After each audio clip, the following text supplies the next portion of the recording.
18 जुलाई की शाम को द वायर ने एक खबर छापी थी कि स्नूपिंग लिस्ट जो कि हाल ही में लीक्ड हुई है उसमें 40 इंडियन जर्नलिस्ट के नंबर्स पाए गए हैं जो कि पोटेंशियल टारगेट्स हो सकते हैं स्नूपिंग के लिए। और फोरेंसिक टेस्ट से ये कंफर्मेशन भी मिली है कि उनमें से कुछ नंबर्स पर सक्सेसफुली स्नूपिंग की गई है पेगासस सॉफ्टवेयर यूज़ करके।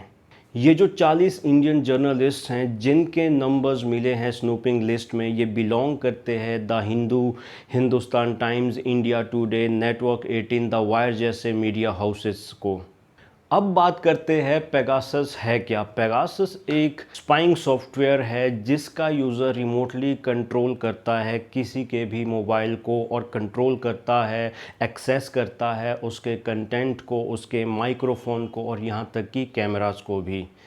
ये सॉफ्टवेयर NSO जो कि एक इजरायली कंपनी है उन्होंने बनाया है और रिपोर्ट में ये भी दावा पाया गया है कि जो NSO है वो ये सॉफ्टवेयर किसी प्राइवेट फर्म या प्राइवेट कंपनी को नहीं बेचता, बल्कि ये सॉफ्टवेयर बेचा जाता है वेटेड गवर्नमेंट्स को ही। इस रिपोर्ट छपने के बाद से इंडिया में हड़कंप मच गया और उसके कुछ मिनटों बाद ही भारत सरकार की तरफ से जवाब आता है कि भारत एक डेमोक्रेसी है, यहाँ पर हर इंडिविजुअल को राइट टू प्राइवेसी है जो कि कॉन्स्टिट्यूशन द्वारा ग्रांट किया गया है। यहाँ पर इस तरह की स्पाइंग नहीं की गई है। ये खबर झूठी और बेबुनियाद है। भारत सरकार की छवि और भारत की छवि खराब करने की कोशिश की जा रही है कुछ तथाकथित तत्वों द्वारा। अब बात करते हैं कि ये जो स्नूपिंग लिस्ट है जिसमें कि 40 इंडियन जर्नलिस्ट के नंबर मिले हैं, ये कहाँ से एक्सेस हुई है और पेगासस प्रोजेक्ट एक्चुअल में है क्या।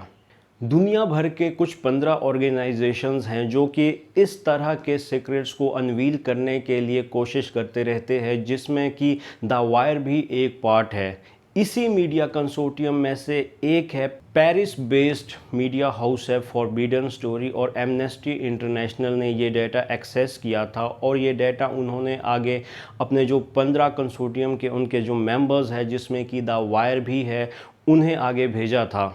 ये बात यहीं ख़त्म नहीं होती। मंडे यानी कि 19 जुलाई को एक और लिस्ट जारी होती है 300 नंबर्स की, जिसमें कि नाम शामिल है Rahul Gandhi, Prashant Kishor, Abhishek Banerjee, 2 union cabinet ministers और भी बहुत सारे VIP लोगों के। तो इस रिपोर्ट का दावा है कि जिस तरह के लोगों पर स्नूपिंग की गई है ये कोई गवर्नमेंट ऑथोराइज्ड ऑफिशियल एजेंसी ही हो सकती है। इन रिपोर्ट्स के छपने के बाद सरकार और गोदी मीडिया पूरी तरह से इन रिपोर्ट्स को नकारने में लगा हुआ है, इन्हें झूठा साबित करने में लगा हुआ है। वहीं पर ऑपोजिशन और लेफ्ट विंगर जिन्हें की सरकार के हर कदम में जासूसी और साजिश नज़र आती है, अमित शाह का इस्तीफा मांगने में लगे हुए हैं। 21 जुलाई को एमनेस्टी इंटरनेशनल की तरफ से एक स्टेटमेंट आती है कि हमने ये कभी नहीं कहा कि जो स्नूपिंग लिस्ट के जो नंबर्स थे वो टारगेट किए गए हैं पेगासस सॉफ्टवेयर के द्वारा।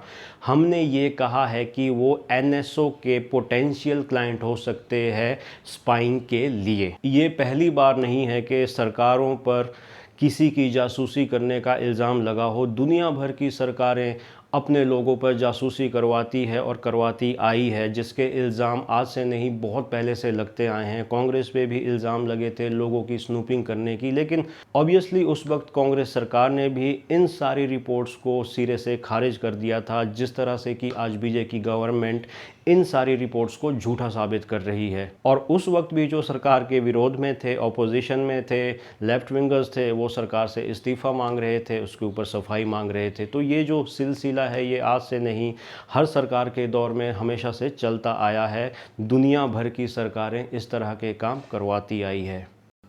तो ये थी हमारी आज की ये वीडियो। आशा करता हूँ कि आपको ये वीडियो ज़रूर पसंद आई होगी। जल्दी ही मिलते हैं एक ऐसी ही वीडियो के साथ, तब तक के लिए धन्यवाद।